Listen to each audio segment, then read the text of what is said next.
Hi hello ನಮಸ್ಕಾರ ವೀಕ್ಷಕರ creative ಮಾಧ್ಯಮ ಕನ್ನಡ ಯೂಟ್ಯೂಬ್ ಚಾನಲ್ಗೆ ತಮ್ಮೆಲ್ಲರಿಗೂ ಸ್ವಾಗತ ಸುಸ್ವಾಗತ. ನಾವಿಂದು ನಮ್ಮ ಊರಿನಲ್ಲಿರುವ ಶ್ರೀ ಮಾರುತೇಶ್ವರ ದೇವಸ್ಥಾನಕ್ಕೆ ಬಂದಿದ್ದೇವೆ. ಕಾರ್ತಿಕ ಮಾಸದ ಮೊದಲನೇ ಶನಿವಾರದ ಕಾರಣ ಸಾಕಷ್ಟು ಭಕ್ತರು ಶ್ರೀ ಮಾರುತೇಶ್ವರ ದರ್ಶನ ಪಡೆದರು. ಹಾಗೆ ತುಂಬ ಅದ್ಧೂರಿಯಾಗಿಯೇ ದೇವರ ಅಲಂಕಾರನೂ ಮಾಡಿದ್ದು. ಮಾರುತೇಶ್ವರ ಮೂರ್ತಿಯ ಅಲಂಕಾರ ತುಂಬ ಚೆನ್ನಾಗಿತ್ತು ಅಂತಲೇ ಹೇಳ್ಬೋದು. ಸಾಕಷ್ಟು ಜನ ಭಕ್ತರು ಶ್ರೀ ಮಾರುತೇಶ್ವರ ದೇವರ ದರ್ಶನ ಪಡೆದು ಪುನೀತರಾದರು. ಉತ್ತರ ಕರ್ನಾಟಕದಲ್ಲಿ ಕಾರ್ತಿಕ ಮಾಸ ಬಂದರೆ ಅದ್ಧೂರಿಯಾಗಿಯೇ ಇರುತ್ತೆ.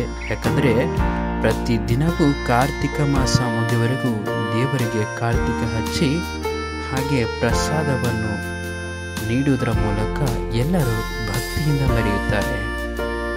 ನೋಡಿದ್ರಲ್ಲ ವೀಕ್ಷಕರೇ, ನಮ್ಮ ಗುಳೇದಗುಡ್ಡದ ಶ್ರೀ ಮಾರುತೇಶ್ವರ ದೇವಸ್ಥಾನ ಯಾವ ರೀತಿ ಇತ್ತು, ಕಾರ್ತಿಕ ಮಾಸ ಯಾವ ರೀತಿ ಸಂಭ್ರಮದಿಂದ ಆಚರಿಸ್ತಾರೆ ಅಂತ. ಮತ್ತೆ ಹೊಸ ವಿಡಿಯೋದೊಂದಿಗೆ ನಿಮ್ಮನ್ನು ಭೇಟಿ ಆಗ್ತೀನಿ. ಅಲ್ಲಿವರೆಗೂ ನಮ್ಮ ಕ್ರಿಯೇಟಿವ್ ಮಾಧ್ಯಮ ಕನ್ನಡ ಯೂಟ್ಯೂಬ್ ಚಾನಲ್ ನೋಡಲು ಹಾಗೆ ಲೈಕ್ ಶೇರ್ ಮಾಡೋದನ್ನು ಮಾತ್ರ ಮರಿಬೇಡಿ. ನಮಸ್ಕಾರ.